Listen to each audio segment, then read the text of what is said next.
میں نیدرلینڈ کی سرزمین پر موجود ہوں. حضرت اقبال یاد آ گئے کہ اس دور میں میں اور ہے جام اور ہے جم اور ساکی نے بنا کی روش لطف و ستم اور مسلم نے بھی تعمیر کیا اپنا حرم اور تہذیب کے آزر نے تو رشوائے صنم اور گفتار سیاست میں وطن اور ہی کچھ ہے، ارشاد نبوت میں وطن اور ہی کچھ ہے. بازو تیرا توحید کی قوت سے قوی ہے، اسلام تیرا دیس ہے اور تو مستوی ہے. اور یہ علم، یہ حکمت، یہ تدبر، یہ حکومت، پیتے ہیں لہو دیتے ہیں تعلیم مساوات. فریاد سے افرنگ و دل اویز یا فرنگ، فریاد سے شیرینیوں پرویز یا فرنگ، عالم ہما ویران از چنگیز یا فرنگ.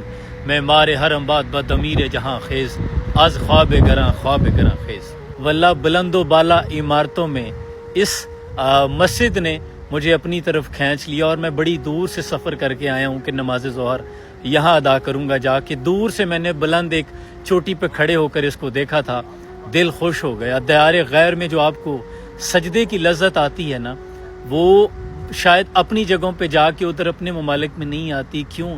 یہاں دنیا کی تمام رنگینی آپ کو اپنی طرف کھینچ رہی ہوتی ہیں. مجھے غالب کا شعر یاد آ گیا کہ ایمان مجھے روکے ہے جو کھینچے ہے مجھے کفر، کعبہ میرے پیچھے ہے کلیسا میرے آگے. یہاں دنیا کی رنگینیاں میرے سامنے ہیں. یورپ کی زمستانی ہوا میں گرچہ تھی شمشیر کی تیزی. واقعی حضرت اقبال نے ٹھیک کہا تھا کہ یہاں شمشیر کی تیزی ہے جو آپ کی کردار کو، آپ کے ایمان کو کاٹ دے.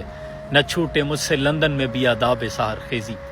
تو مسجد نے اپنی طرف کھینچ لیا. میں ترکوں کو سلام پیش کرتا ہوں کہ یہ ترکوں کی بنائی ہوئی مسجد ہے.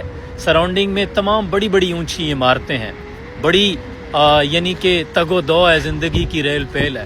لیکن ایسے میں جب آپ کو اللہ کا گھر نظر آتا ہے تو پھر روح خوش ہو جاتی ہے. الحمدللہ نیدرلینڈ سے آپ کے لیے بہت سا پیار، سلام پہنچے.